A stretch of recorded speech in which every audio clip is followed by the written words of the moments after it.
Hello दोस्तों, यह कहानी मेरे दादाजी की है और ये सच्ची कहानी पर आधारित है। चलो तब कहानी शुरू करने से पहले मैं आपको जानकारी देना चाहता हूँ। अगर आप मेरे चैनल पर नए हो तो लाइक एंड सब्सक्राइब जरूर करें और डर का मजा लें। साल 1995। दोस्तों, मेरे दादाजी उस वक्त बहुत दारू पिया करते थे और रात के करीब 12-1 बजे घर आते हैं, वो भी दारू पी के। और एक दिन उसके साथ ऐसी डरावनी घटना घटी मानो उस दिन से वह अपनी सारी बुरी आदतें छोड़ दी और एक आम व्यक्ति के जैसा जिंदगी जीने लगे। एक दिन मेरे दादाजी रात के 11 बजे दारू पीकर घर आ रहे थे। जंगल और पहाड़ों के रास्ते में बहुत बड़े बड़े पेड़ और जंगली जानवर भी रहते थे। मेरे दादाजी नशे की हालत में चल नहीं सक रहे थे, पर वह फिर भी हिम्मत करके जैसे तैसे वह घर आने की कोशिश कर रहे थे। पर उनसे अब और पैदल चला नहीं गया और वह एक बड़े से पेड़ को देखकर नीचे सोने को सोचा। पर उसे लगा, अगर मैं पेड़ के नीचे सो जाऊंगा तो कोई जंगली जानवर मुझे नुकसान ना पहुंचा दे। वह नशे की हालत में था, फिर भी वह खुद को संभालने की कोशिश कर रहा था और उसने सोचा, पेड़ के नीचे सोने से अच्छा है पेड़ के ऊपर सो जाता हूँ। और वो नशे की हालत में पेड़ के ऊपर चढ़ा और देखा कि वहाँ पर सोने के लिए कुछ जगह भी था। एक छोटा सा कैप था और उस पर लेटकर सो गया। वह नशे की हालत में कब सो गया उसे पता भी नहीं चला। दोस्तों, मेरे दादाजी को पता नहीं था कि वह जिस पेड़ पर सोने जा रहा है वह पेड़ शापित है और वहाँ पर डायन आते हैं अपनी डायन विद्या सीखने के लिए और अपनी शक्ति बढ़ाने के लिए। मेरे दादाजी इन चीज़ों से अनजान नशे की हालत में उस पेड़ पर सो गया। और कुछ देर बाद 1 बजे उस पेड़ के पास एक एक करके महिला सब आ रहे थे। लगभग 7 महिला उस पेड़ के नीचे आए और फिर उस पेड़ के नीचे 7 महिला बैठकर कुछ बोलने लगे और वह पेड़ को 7 महिला उस पेड़ को पकड़कर हवा में उड़ाते हुए बड़ाकार के एक नदी में उड़ाकर ले गया और वह नदी के बीचों बीच वह पेड़ को रखा। और पेड़ को रखने के बाद वहाँ पर 7 महिला पेड़ के चारों ओर घूम घूम कर डांस करने लगा मानो किसी तरह का कोई पूजा पाठ कर रहा हो। और तभी मेरे दादाजी को ठंड लगने लगा। मेरे दादाजी आँख जैसे खुला तब उसने आसपास के माहौल को देखकर मेरे दादाजी डर गया और देखा नदी के बीच में खुद को पाया। और जब मेरे दादाजी पेड़ के नीचे देखा तो वह डर के माहौल में खुद को पाया और देखा 7 डायन पेड़ के नीचे पूजा कर रही है। और यह सब चुपचाप मेरे दादाजी पेड़ के ऊपर चुपके से देख रहा था। वह 7 महिला मेरे दादाजी के गांव के ही थे और मेरे दादाजी उसे देखकर पहचान गए। 7 डायन पेड़ के चारों ओर घूम घूम कर नाच रहा था और नाचते नाचते अचानक उनमें से एक डायन रुक गया और उसे रुकते हुए बाकी डायन ने देखा और उनसे पूछा कि तुम रुक क्यों गई। पर उनमें से एक डायन ने कहा, मुझे किसी इंसान की खुशबू आ रही है। तब धीरे धीरे बाकी सब डायन ने भी बोलने लगा, हाँ मुझे भी एक अनजान एक व्यक्ति की खुशबू आ रही है। और धीरे धीरे सब लोगों को अनजान व्यक्ति की खुशबू आने लगा और वह सभी लोग ढूंढने का फैसला किया। और यह बात सुनकर मेरे दादाजी और डर गया और डरने की वजह से वह पेड़ के कैप में छुप गया। और वह सब लोग ढूंढने लगा, पेड़ के चारों ओर ढूंढने लगा, इधर उधर देखने लगा, पर उन लोगों को कुछ नहीं मिला। और सब लोग सोचने लगा, इंसान की खुशबू तो आ रही है पर वह इंसान दिख नहीं रहा। और वह इंसान उस पेड़ के कैप में बैठकर चुपचाप छुपा हुआ है। वह डायन सब जगह देख लिया पर पेड़ के ऊपर नहीं देखा और मेरे दादाजी को ढूंढ नहीं पाए। काफ़ी देर ढूंढने के बाद जब उन सातों डाइन को कुछ नहीं मिला तब उन लोगों को लगा कि यह किसी मुर्दे इंसान की खुशबू है, और वैसे भी रात के 1 बजे और इस बड़ाकर के बीच में कोई इंसान कैसे आ सकता है। और सब लोग उस बातों को नज़रअंदाज करके 3 बजे तक उस पेड़ के नीचे अपना जाप किया और खूब डांस किया और अपना पूजा पाठ करके वापस उसी जगह पर पेड़ को लाकर रख दिया। और वह सातों महिला अपने अपने घर चले गए।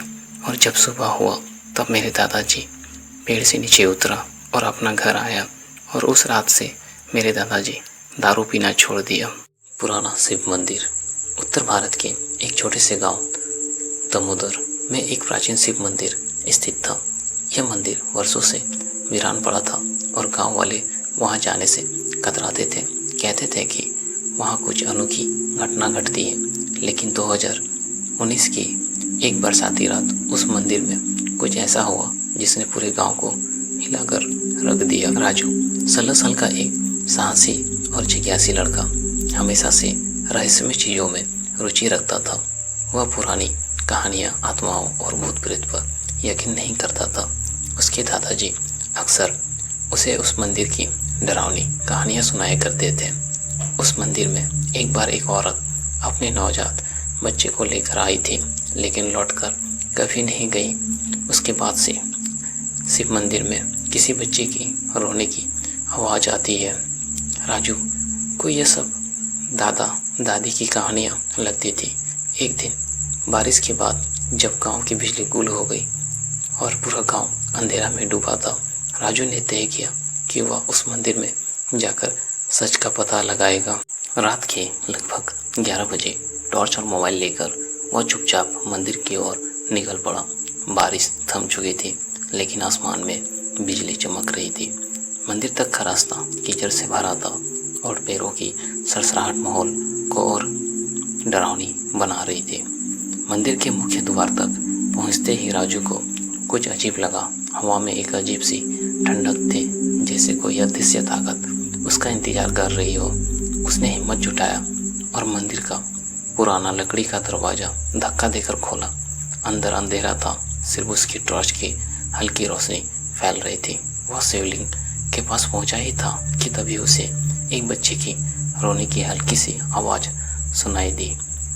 कहीं आसपास कोई बच्चा है क्या?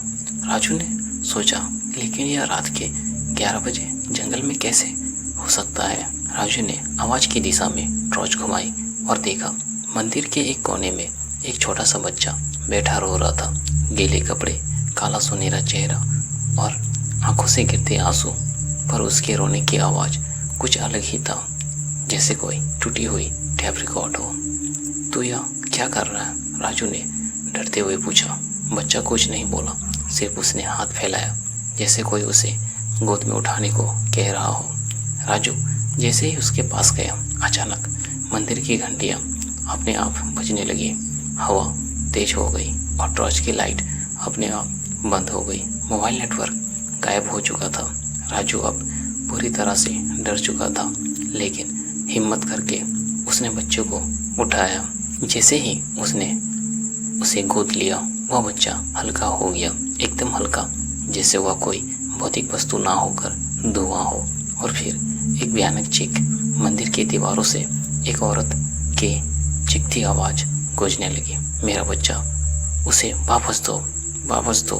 राजू डर के मारे कांपने लगा। तभी उसकी आंखों के सामने एक धुंधली आकृति उभरी, सफ़ेद साड़ी में लिपटी एक औरत, जिसका चेहरा झुलसा हुआ था और आंखों में खून जैसे लाल। मैं सुमित्रा हूँ, मेरा बच्चा मर गया था।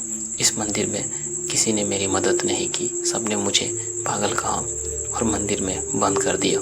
मैं भूखी प्यासी मरी, लेकिन मेरा बच्चा हुआ तड़प तड़प कर मरा। राजू कांपते हुए बोला, मुझे माफ़ करो, मैं सिर्फ जानना चाहता था कि यह सब सच है या नहीं। सुमित्रा की आवाज़ चीखते हुए बोली, अब जब तूने मेरे बच्चे को छू लिया है, तू कभी लौट नहीं पाएगा। तू भी यहीं फंस जाएगा मेरे साथ हमेशा के लिए। राजू के शरीर में जैसे जान ही ना रही, उसका दम घुटने लगा, उसका गला सूखने लगा। उसे लगने लगा कि अब वह कभी घर नहीं लौट पाएगा। अचानक राजू को याद आया कि उसकी दादी हमेशा कहती थी शिव मंदिर में जब भी संकट आए तो शिव मंत्र जाप करना। उसने कांपते हुए ओम नमः शिवाय का जाप शुरू किया। जैसे जैसे वह मंत्र दोहराता गया, मंदिर की हवा स्थिर होने लगी, औरत की चीख कमजोर पड़ने लगी और बच्चे की आकृति फिर से दिखाई देने लगी। पर अब वह शांत था। धीरे धीरे मंदिर की घंटियां बंद हुई, आत्मा की चीख गूंजकर थम गई।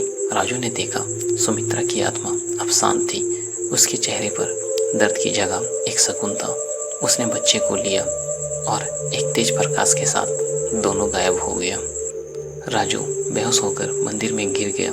अगली सुबह जब गांव वाले मंदिर की तरफ गए तो राजू बेहोश होकर मंदिर में गिर गया। अगली सुबह जब गांव वाले मंदिर की तरफ गए तो राजू को बेहोश पड़ा मिला, लेकिन जिंदा। उसका हाथ में शिवलिंग के पास रखा हुआ वही बच्चा था, लेकिन वह अब एक साधारण मिट्टी की गुड़िया बन चुका था।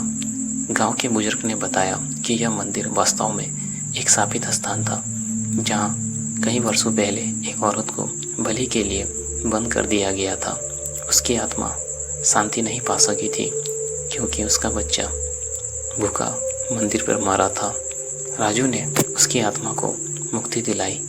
उस दिन के बाद मंदिर में कभी कोई अजीब घटना नहीं घटी। गांव वालों ने मंदिर की सफाई की और वहां फिर से पूजा शुरू कर दी। राजू अब भी उस रात को याद करता है और उस मासूम बच्चे की आंखों जो हमेशा के लिए उसके दिल में बस गई।